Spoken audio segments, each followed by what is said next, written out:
بِاسْمِهِ تعالی سبق نمبر 29 جیم عبارت فصل فی الصنف الرابع الحکم فیہم انہ اذا انفرد واحد منہم استحق المال کلہ لعدم المزاحم۔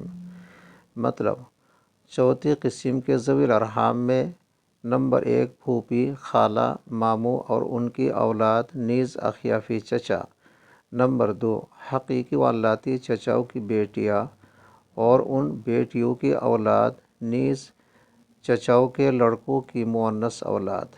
نمبر 3 باپ کی پھوپھی، خالہ، ماموں اور باپ کے اخیافی چچا۔ نمبر 4 ماں کی پھوپھی، خالہ، ماموں اور ماں کا چچا۔ مگر چوتھی قسم کے صلبی ذوی الارحام کی تورث کی 4 صورتیں ہیں۔ نمبر 1 چوتھی قسم کے صلبی ذوی الارحام میں سے اگر کوئی ایک موجود ہو تو تمام ترکہ اسی کو ملے گا۔